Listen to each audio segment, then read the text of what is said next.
तो बच्चों 5 नवंबर को आईआईटी कानपुर ने एक प्रेस रिलीज जारी किया था, इसमें बताया था कि आप 2025 से बच्चों को जेईई एडवांस के एग्जाम में बैठने के 3 मौके मिलेंगे। अब जो बच्चे 2023 में एग्जाम दिए थे, जिन्होंने कहीं एडमिशन ले लिया, उनके अंदर की उम्मीद जाग गई कि हम भी इस बार एग्जाम दे करके जेईई मेंस क्वालिफाई करके एडवांस के एग्जाम में अटेम्प्ट करके आईआईटी तक पहुंच सकते हैं। अब ये प्रॉब्लम यहाँ पे ये आ रही है कि 75 हटाया जाएगा या रहेगा, ये बड़ी प्रॉब्लम है। बहुत सारे वीडियोज इसमें आ रहे हैं, बहुत सारे इसमें आर्टिकल आ रहे हैं और बहुत सारे बच्चे इसमें मैसेज कर रहे हैं कि सर ये 75 हटेगा या रहेगा।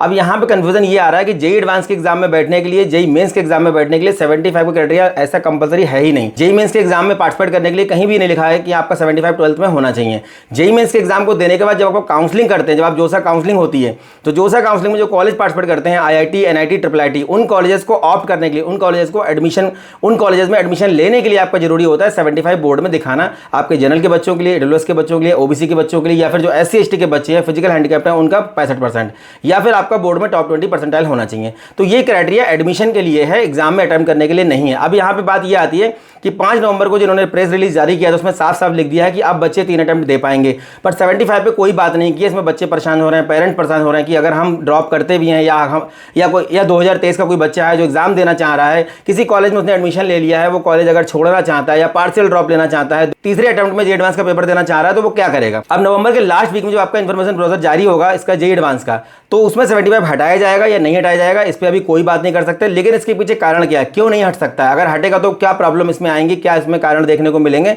वो हम लोग देख लेते हैं। चैनल को सब्सक्राइब कर लीजिए, वीडियो को लाइक करिए, दोस्तों को शेयर करिए, जैसे कि आने वाली वीडियो लगातार आपको मिलते रहे। तो रीजन देखिए क्या है, रीजन ये है कि जेईई मेंस 2025 का जो इन्फॉर्मेशन ब्राउज़र आया था, तो उसमें साफ साफ लिखा था कि एनआईटी, ट्रिपल आईटी, जीएफटीआई में पहले ही डिक्लेयर कर दिया गया है कि आपका 75 चाहिए।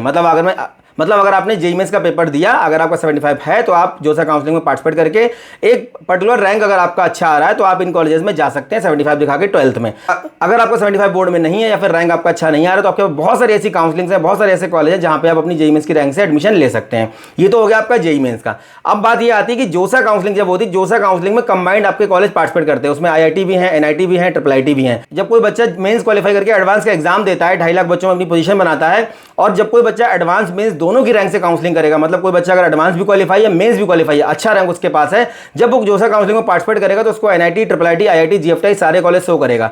ऐसे बहुत सारे बच्चों के मेरे पास पिछले साल भी कॉल आए, इससे पिछले साल भी कॉल आए, 23 में भी कॉल आए, 24 में भी कॉल आए कि सर हमारा 75 नहीं है, क्या हम जोसा काउंसलिंग में पार्टिसिपेट नहीं कर सकते हैं। तो मैंने उनको बोला कि आप पार्टिसिपेट कर लो, अगर आप इंप्रूवमेंट का रिजल्ट दिखा सकते हो बाद में, तो आपको हो सकता है सीट मिल जाएगी at the time of reporting तक, मतलब जब तक आपकी रिपोर्टिंग होती है, क्योंकि काउंसलिंग का पीरियड बड़ा लंबा चलता है, उसमें 5 राउंड होंगे, फिर 2 सीसेप के राउंड होते हैं। तो कई सारे बच्चों को आईआईटी अलॉट हुए, ऐसे बच्चे थे उसमें कई सारे जिन्होंने जोसा काउंसलिंग में पार्टिसिपेट किया, जिनके पास अच्छा रैंक था एडवांस का, उनको आईआईटीज मिले। और ऐसे 18 बच्चों ने कोर्ट में केस भी किया था, अपील दायर की थी कि हमें इंप्रूवमेंट के रिजल्ट का वेट करने का मौका दिया जाए, जिससे कि हम वहां पे अपनी मार्कशीट दिखा सकें, हमारी सीट को कैंसिल ना किया जाए। पर वो उनकी जो है अपील खारिज कर दी गई, उसको जो है रिजेक्ट कर दिया गया। तो ऐसे यहां पे एक बात क्लियर होती है कि आपका एग्जाम में अटेम्प्ट करने के लिए, जेईई एडवांस के एग्जाम में अटेम्प्ट करने के लिए, मेंस के एग्जाम में अटेम्प्ट करने के लिए ऐसा कोई क्राइटेरिया नहीं है। एडवांस के एग्जाम में अटेम्प्ट करने के लिए एलिजिबिलिटी क्राइटेरिया क्या है कि आपने जेईई मेंस क्वालिफाई किया, 2.5 लाख बच्चों में अपनी पोजीशन बनाई और आप एडवांस के एग्जाम को देने के लिए एलिजिबल हो गए। ये है आपका एलिजिबिलिटी क्राइटेरिया एग्जाम में अटेम्प्ट करने के लिए, जो कि आपका डिक्लेयर हो गया है 5 नवंबर को।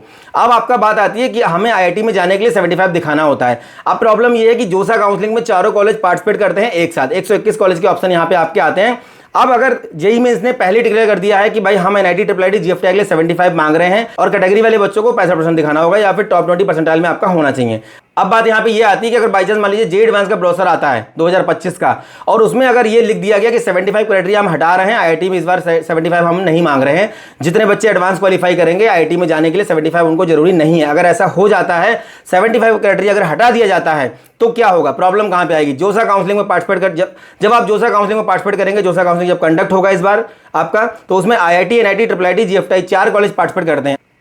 अब यहाँ पे अगर जोसा काउंसलिंग में आप पार्टिसिपेट कर रहे हैं और एनआईटी, ट्रिपल आईटी, जीएफटीआई के लिए 75 बोर्ड में पहले ही मांगा गया है, तो आईआईटी ने अगर हटा भी दिया तो ये काउंसलिंग कंडक्ट कैसे होगी। क्या दोनों कॉलेजेस, क्या इन कॉलेजेस के अलग अलग क्राइटेरिया फिल करना होगा, क्योंकि काउंसलिंग में सारी चीजें आपको एक साथ भरनी होती हैं। अगर आपके पास दोनों रैंक है तो चारों कॉलेज शो करेगा, अगर आपके पास केवल जेईई मेंस का रैंक है तो 3 कॉलेज शो करेगा। कौन कौन से, एनआईटी, ट्रिपल आईटी, जीएफटीआई। अब यहाँ पे ध्यान देने वाली बात यह है कि अगर जेईई एडवांस 75 क्राइटेरिया हटाता है आईआईटी में एडमिशन लेने के लिए, तो जेईई मेंस को भी, मतलब एनटीए को भी, एनआईटी, ट्रिपल आईटी, जीएफटीआई का जो क्राइटेरिया उन्होंने लगाया हुआ है, जो इन्होंने इस बार के इन्फॉर्मेशन ब्राउज़र में दिखाया है कि हम 75 मांग रहे हैं, उनको भी हटाना पड़ेगा, मतलब चेंजमेंट बड़ा करना पड़ेगा अगर ये हटाया जाता है तो इन केस। तो इसमें कंफ्यूज होने की जरूरत नहीं है।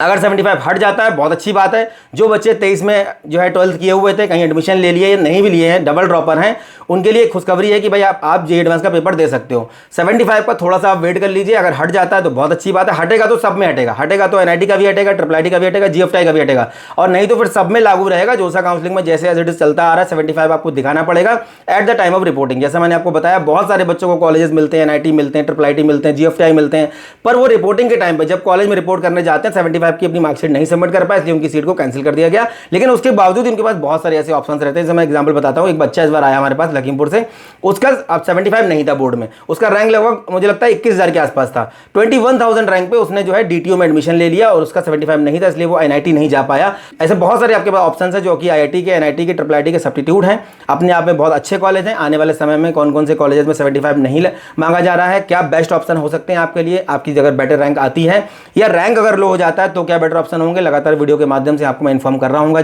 जैसे कि पिछले 4 साल से करता आया हूं, आगे भी करता रहूंगा। उम्मीद करता हूं मेरी दी गई जानकारी आपके काम आती होगी। 75 के बारे में एक ध्यान आपको बात रखनी है कि अगर हटेगा तो सब में हटेगा, अदरवाइज नहीं हटेगा ये, क्योंकि हटाया जाएगा तो जोसा काउंसलिंग में प्रॉब्लम होगी। बस यही बताना चाहता हूं इस वीडियो के माध्यम से। नेक्स्ट वीडियो में मिलूंगा अच्छे टॉपिक के साथ, तब तक के लिए धन्यवाद, थैंक यू वेरी मच।